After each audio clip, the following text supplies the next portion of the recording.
Ya pemirsa, kalau saya lihat di sosial media ini memang masih heboh soal beberapa kasus yang saat ini tengah mendera Bea dan Cukai. Meskipun kita mengedepankan bahwa pastinya lah ya, bahwa apa yang dilakukan saat ini sedang diperbaiki secara internal oleh Bea dan Cukai.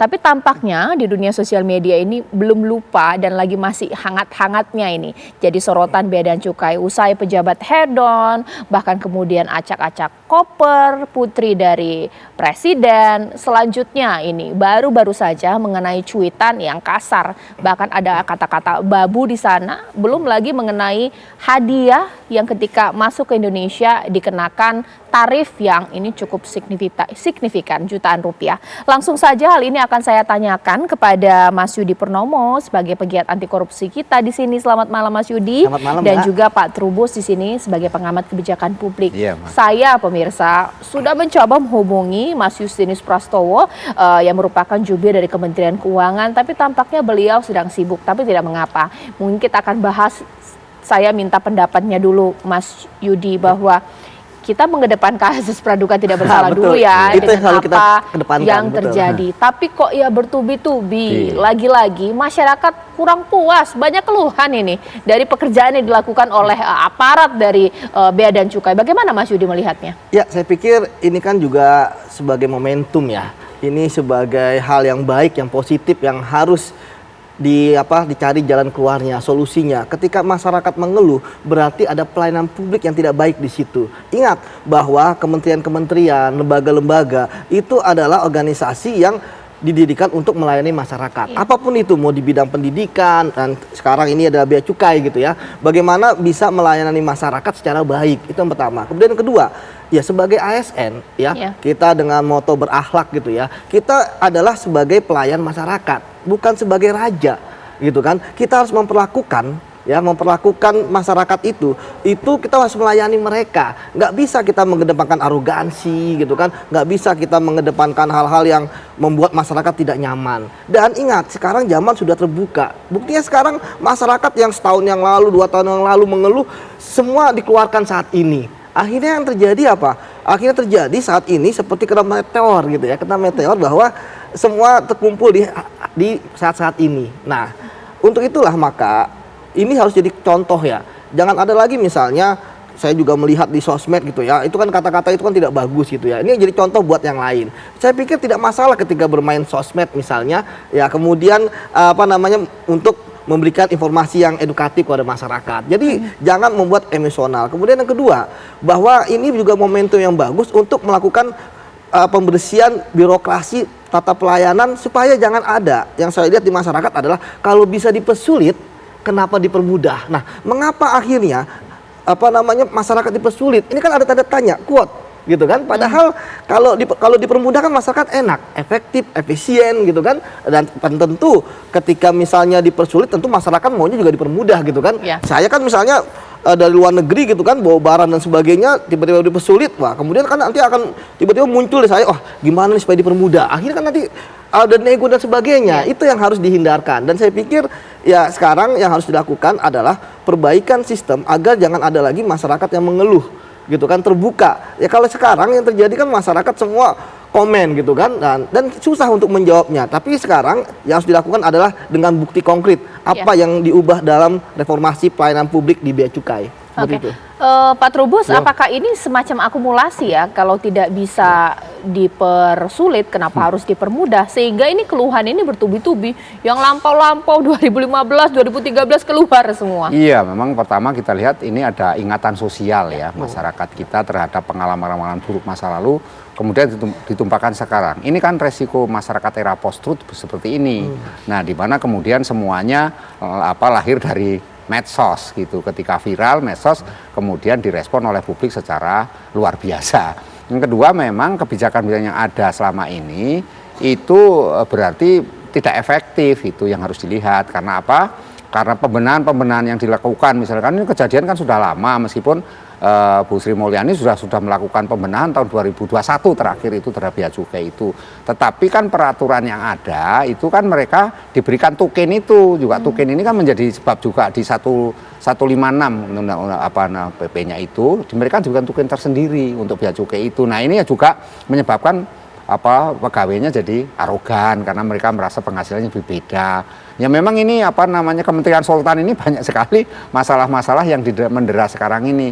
Yang ketiga menurut saya memang perlu ada kebijakan yang tegas. Ini kan persoalan pengawasan yang lemah ya, pasang lemah, di mana kemudian disinilah entry point kita untuk membenahi semua, karena ini sesungguhnya kan seperti fenomena gunung es nanti akan beruntun, itu akan terus ada lagi nanti. Setelah ini akan lahir lagi, apalagi keluhan masyarakat yang akan lewat medsos ini. Nah ini saya rasa saatnya untuk Kementerian Keuangan, terutama Bea Cukai, untuk melakukan pembenahan menyeluruh total sistem itu tadi, dari hulu ke hilirnya harus dibenahin semua.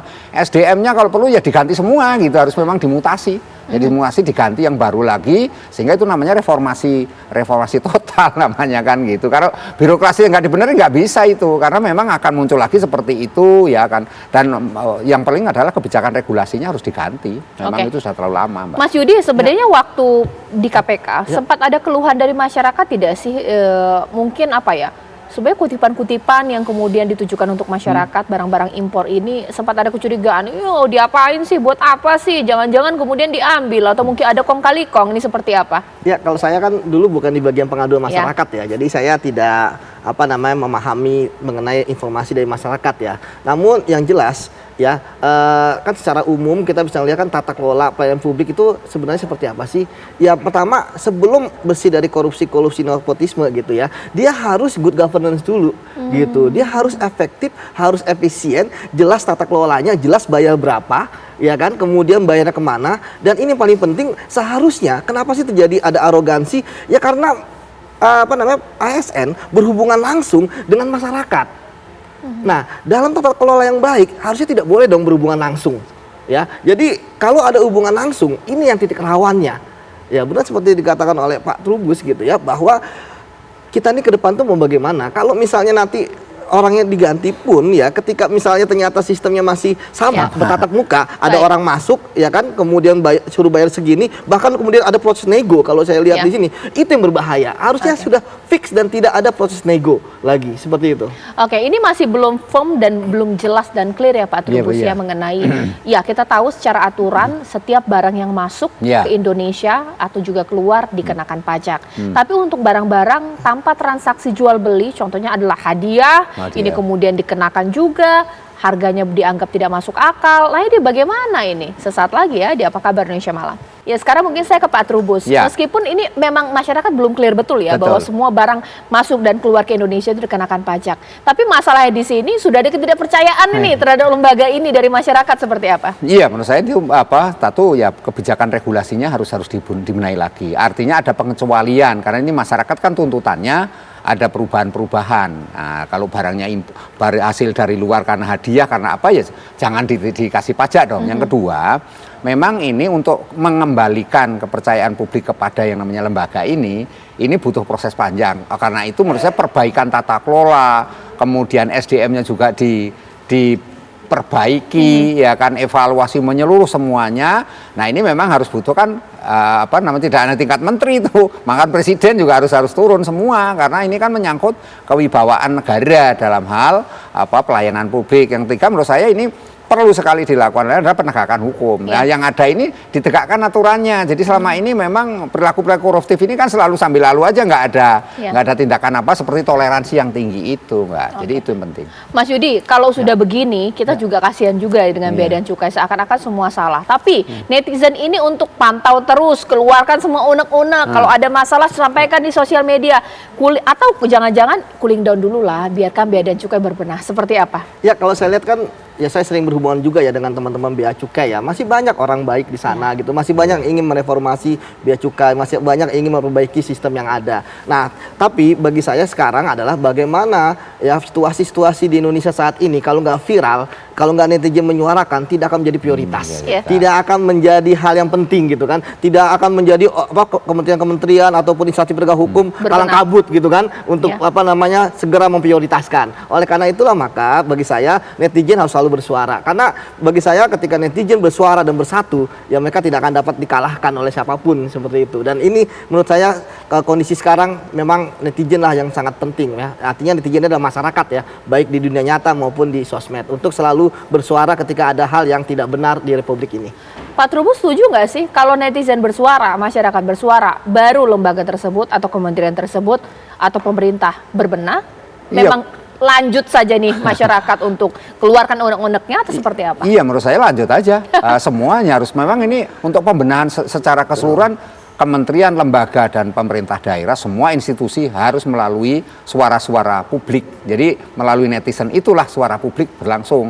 Nah, sebenarnya jalan terus, nggak sah ini. Jadi masyarakat nggak perlu takut. Kemukakan aja semuanya biar pembenahan ini bisa berlanjut. Karena kalau tidak, ya semuanya akan tertutup, semuanya akan tidak ada penyelesaian, masuk angin semua. Ujung-ujungnya juga masyarakat selalu dirugikan dan dikecewakan. Itu aja. Oke, kalau misalnya terakhir di sini Mas Yuni, kalaupun memang berbenah, apa sih yang harus kita benerin terlebih dahulu?